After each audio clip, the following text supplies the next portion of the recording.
Joining us this morning, we have Sarah Goodman and Emily Weaver of Drakewell Museum. Good morning. Good to see you this morning. Good morning. Good morning. It's been a pretty busy month for you. I mean, every month's a busy month, but a lot of events have taken place at Drakewell. First of all, good morning. Good to see morning. you. Yeah, so kind of catch us up on what all's been happening. And not just Drakewell, but Pit Hole, too. Oh, yeah, out at Pit Hole. Well, we did have a busy month. We had a private conference that was held at Drakewell Museum that a lot of different people were part of, so that took up quite a bit of planning and time. And then right after that, literally the next day, we had the lantern tours out at Pit Hole. And that's always a great time. And the only thing about this year was the weather leading up to it. Like we kept seeing, there's going to be rain and cold. And we had, I don't know how many people called the museum and said, "Are you still having it? Is there a rain date? What are you going to do?" And we're like, Rain or shine. Rain or shine. Like, for better or worse. I have to say, it adds to the night. Because it really wasn't, at least the time we were out there, it wasn't pouring. Yeah, that was really helpful that it wasn't a downpour. Yeah. You know, it was just kind of like a weird mist rain thing. Yeah, And but it really just adds to the eeriness, too, I thought. Yeah, So it was yeah, fantastic. It still was a great night. And, you know, we had a sellout crowd. I think we sold around 486 tickets. We still had 309 people come to the event. So it was a success. You know, we were very happy with how it turned out despite the weather. Yeah. So, And we even tried for the safety of all the visitors and our volunteers, we changed the tour route so that you didn't have to go down the steep 3rd Street hill. Yeah. And we actually heard a lot of visitors being very thankful for that. It was an easier hike around the site. But But still see, I put in enjoyable. the time to exercise and to kind of build up for that. And then you were all ready to all do that, it. yeah, all that work. And we made it easier. 3 months of training Yeah. for that hill.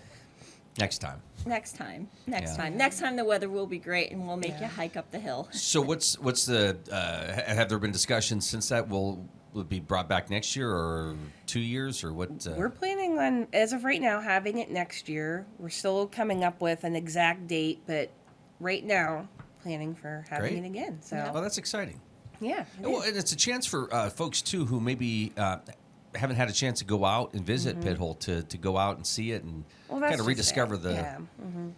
And, you know, most of the time, Pit Hole, there's like, it's not that there's somebody always out there telling you, you know, the stories behind it or what happened here. So it was a really great experience just to, you know, be out, you know, in a ghost town Yeah. in the nighttime and then to also learn about it too. We had the visitor center opened up. I was talking to a couple different people and they were just, you know, amazed. Like a lot of them hadn't been there before or it had been a long time since they had been there, and any information we could provide they appreciated. So Yeah, that's great. And we have the new signs out there too, which people are complimenting us on. So that was great too. And I hear that there's more in the works. Yep. oh yes. That's Yep. great. Yeah. You had a volunteer that kind of greeted people and set up the story before sending them out. Oh yes, Art. He is Pit Hole. I mean, I swear he lived there. Oh, yeah. Oh yeah. He was very good. I mean, everybody was fantastic, Yeah. but man, Yeah, he kind of is a reincarnation of a Pit Hole resident. yeah, Yes. I very much thought so. I'm like, Yeah. this is kind of creepy. That's the thing, and I've said this since I started, you know, earlier this year, that I've noticed that Pit Hole volunteers or people who, you know, help out with some of the Pit Hole events, they're really into it. It's a big deal. You know, Well, they maybe- get very passionate about it. Maybe so. everybody else just doesn't understand the importance. I mean, the center of the universe at one time, basically, right? Right. Yeah. So, yeah, I mean, the history out there is outstanding. And it's such because we're in this time of year, it's such an eerie story when you think of it overall. I mean, these great characters. Yeah. You know, a town that was only there for how long? What, 15 months? Yeah. Yeah. And just kind of, you know, I mean, it's some scary stuff. But it's amazing. So, yeah, if you've got time, dig into the history. Definitely. Yeah. Is there a lot of information, books related to Pit Hole that you can find at Drakewell at the gift shop or? Yes, there Okay. definitely are. It just went blank. Oh, the Vanished City, Pit Hole, the Vanished City. That's the Pit Hole Bible. Yes, it's the Pit Hole Bible. It's kind of it's a really interesting read. It's one of those reads where it's more of a story than it is just a nonfiction book. So it's a great thing. Great for the holidays to pick that up. I'm going to have to do that. And there are several others, but the Vanished City is the prominent book. Yes. There's also a book about Ben Hogan, which is newer to our gift shop. That's pretty interesting as well. You know, there's still, I think, remnants of Pit Hole kind of scattered about the area. Ida Tarbell's house, for example, right? That was brought over from Pit Hole? Yes. Yep. If you look at I can't remember which building it was. Was it the Danforth house? That's the Tarbell house now? The Bonta House. The Bonta house, that's it. The Bonta house is the Tarbell house. If you look at photos of the Bonta house, and then you look at Ida's house, the brackets that hold up the little balconies on the front, you could see those. You could see a lot of the Bonta house in the Tarbell house. Wow. See, I got that confused with the Bonsai House, and I kept getting Karate Kid pictures. So, I've learned that lesson. That's pretty funny. So, it's pretty stupid. You don't have to laugh at that.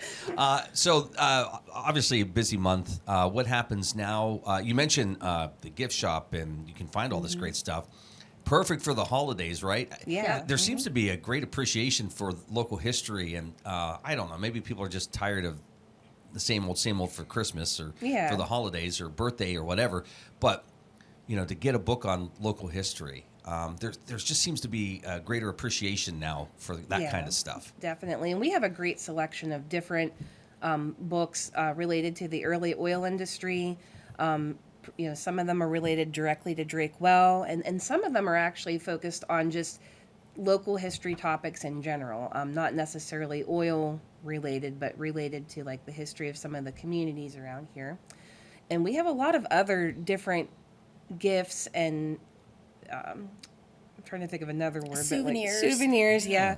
In the museum store. There's something in there for everyone. Case in point, we have a Hatcham egg. Yes. A grow. Yeah, we have a grow a moose where it's like a little moose and you put it in the water and it grows bigger. Yeah. Which and- is a very popular item. I was just gonna say, I'm like, if you're my daughter, you'll love the selection of grow a moose and hatch an egg and watching things grow in the water over the course of, 48 hours. So there's something for everybody. I think adults secretly like that too, don't they? Oh yeah, I saw the ambassador purchase some of those grow a moose. Yep. He said it was for his kids, but we know. Sure. Yeah. Yeah. That's great though. And there's cups and Mugs and Yeah. t-shirts, T-shirts, and yep. jewelry and just a little bit of everything. Yeah. And the museum store will be open to the public until about the end of, right before Christmas. Right now, the final day for the store for the season is December 23rd, and then it'll reopen April 1st. okay. Yeah, we do close it down during the winter. And then our hours, the museum's hours, are going to be changing here November 1st. So next week. Next Next week. Oh, that's frightening. Yeah, we're in winter hours. Unfortunately, we have to put the engines into hibernation because they are steam powered and we don't want frozen pipes and things. Yeah. So our engines have gone into hibernation and the museum will now be open starting next week. It'll be open Friday, Saturday, and Sunday from 10 to 4. Now, while things slow up on that side of it, it's really busy Exactly. for you folks It who is. are planning and working and trying to get things ready for the next season, right? Right. This is our busy time now because we are preparing for all the programs next year. Lecture series and which is the Wisdom and Wine, virtual classes, the anniversary of the Well, Drake Day, which the circus is coming back by popular demand. Yay. That's So the excellent. circus will be back in August of 2024, and we did that because it's the 165th anniversary of the Well in 2024. So that's Stay fantastic. tuned for details on that. Summer camp. So that'll be next August, though, right? Yep, next For August. Drake Day? Yeah. Okay. That's great. So just a lot going on, finalizing dates and things. But we still have stuff going on. I was going to say this we year. still have Yeah. one more event happening here. It's actually going to be next week. Speaking of scary things, November 4th is our Oil Boom Historic Dinner. We had it once before, I think in May of 2022, Yep. and we're bringing it back again. It's really cool. It was really popular, right? Yeah, Yes. and it features dishes, recipes from 19th century Titusville. They're actually taken from cookbooks that were used or compiled by the residents who lived here in Titusville in the 1800s and into the early 20th century. So Now, Sarah, this was part of the Wisdom and Wine series, right? Where did the gentleman come that? Yes. Bill Moore, Okay. who wrote the Titusville Eats cookbook. Yeah. He did come as part of our Wisdom and Wine and talked about the different recipes and the women that created the recipes and things. And then what we did was people said, well, we want to actually try those recipes. So we have the dinner, the Oil Boom dinner, which is a fundraiser for the David Weber Scholarship Fund. And it was really popular. The first year we did it, last year, we did just one of each of the different courses of the meal. This year there's going to be a little bit more variety in the meal. And really looking forward to it. I peeked at the recipes yesterday, and there were some of them that I kind of cocked my head and I'm like, I didn't think that was possible, but it is. I'm really looking forward to tasting some of them because Are you? I study historic foodways, so and I've tried some of the historic recipes, and I think it's going to be really good. I just remember that series and just the explanation of how the food would taste, and it was like, oh. yeah. Yeah. Well, But what a great experience, though. yeah. Yeah, and Yeah. it is a fundraiser for Friends of Drake Well. Last year we supported the David Weber Fellowship. This year, we'll probably be doing some of that again, as well as using some of the proceeds for other projects that we have going on. But it's a great time. We're going to have the Venango Brigade performing. Yep. Catherine Frazier on the violin. So Nice. she's going to be performing. And Dottie Haggerty Catering is doing the food. So it'll be very, very good. Yep. Yeah. Excellent. You're watching The Morning Drill on Stream Television and on Armstrong's Neighborhood Channel. Friends from Drakewell Museum with us here this morning. That's Sarah and Emily. Just catching up on just how busy things have been out there and what's to come this winter. And Sarah, when it comes to like the wisdom and wine and that kind of stuff, do you have most of the details in place, or is this now like, okay, we have the outline, like it's going to take place, like that's what Thursdays in March. Yep. You probably have a general idea of who's going to be speaking. We have the speakers lined up, but I don't want to announce that yet. Okay. But this is that time where the confirmations and Confirmations all with that all stuff. of the speakers and things are being done. I will say that there is going to be a presentation about pit hole. So Nice. I will put that out there. There's going to be a neat presentation about basically oil in the news, and so that's one of them. And the other ones I'm shoring up now. We also are going to have one about abandoned wells from It's a a gentleman. popular topic. It's it's a very. I mean, we've had presentations about abandoned wells before, and each of them is a little different. And this one's definitely going to be kind of totally different than the other ones and pretty interesting. Just talking with the gentleman about what he's speaking about. So Nice. yeah, we're really looking forward to it. Okay, that's coming up in March. Now, will there be discussions? I think you've tried sled riding out at Pit Hole before. We Mother Nature's not always our friend, Right. especially when it comes to pit hole. It's Yeah. 70 degrees today. Yes. I mean, So we've turned our sledding party into what we call the Pit Hole Cabin Fever Party. And this year we are having it, I believe the date is February 3rd, but don't quote me on that yet. Subject to change. Subject to change, right. But we will be getting our calendar of event kind of finalized with dates. Hopefully, I think the goal is by mid-November to get it Definitely. finalized, if not before. But so that's a lot of work in a couple weeks to just get everything together. And Yeah. But we do the Pit Hole Cabin Fever Party, and this year we're featuring the signage project. And we're going to have a presentation about signage and things. There'll be winter crafts for kids to do. And then if Mother Nature cooperates with us, of course, we will do our sledding and our bonfire and things and have just a great time out there. It's fun. It's a fun day, except for climbing back up the hill. But Right. you know, but the kids love it. The kids, you know, and the parents love it because after the sledding, you know, the parents load the kids up in the car and they all fall asleep on the way home. So perfect. yes, Yes. That's great.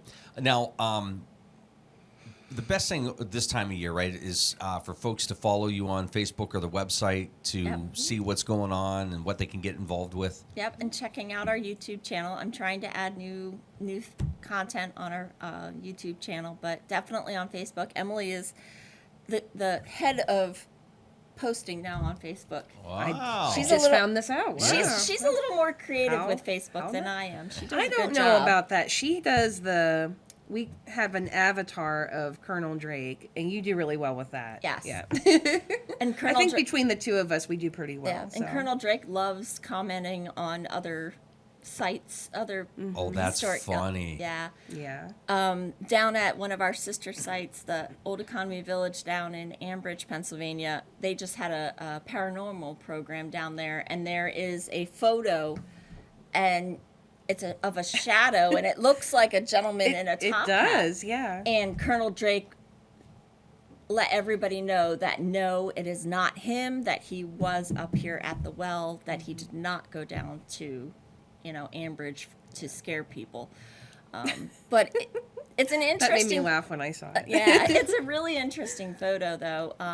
Maybe Michael forgot where he was, and Pop down, maybe, I don't know. Could have been, yeah.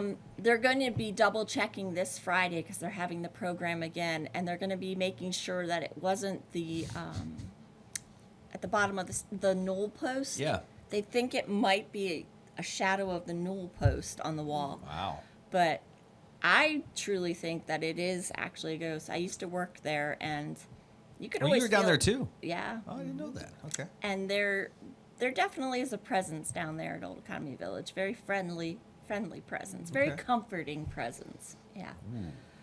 Okay. I like this. It's a good topic for this time of year. Oh yeah, a lot of the other PHMC sites had events either last weekend or this weekend that were similar to like what we did out at Pit Hole, something that relates to their site. It's really interesting the creativity that each site has and, Yeah. and presenting like programming and using what they have. So And a lot of people don't think about visiting a historic site for autumn themed programs, but we have some great programs. yeah. Oh boy, we did one in July at Harper's Ferry. That was quite eerie. But it was set up as a ghost tour type thing. Yeah. But wow, that part's cool. But the way it introduces the history part of it is yeah, really fun and engaging. And that's the same with Pit Hole. I'm sure you guys Yeah. hear that all the time too. Is that's Yeah. people love the stories and just the creepy part adds to that atmosphere. It does. Definitely does. So there's a lot going on, and again, let's talk about the winter hours, which come into play starting in November. yes, So starting next week, so this Sunday, which is the 29th, Okay. yep. is the end of our. Are you asking because we don't know? It's It's going It's so the 29th. fast. Yes, It is. yes. Okay. Is the last day of our spring summer hours.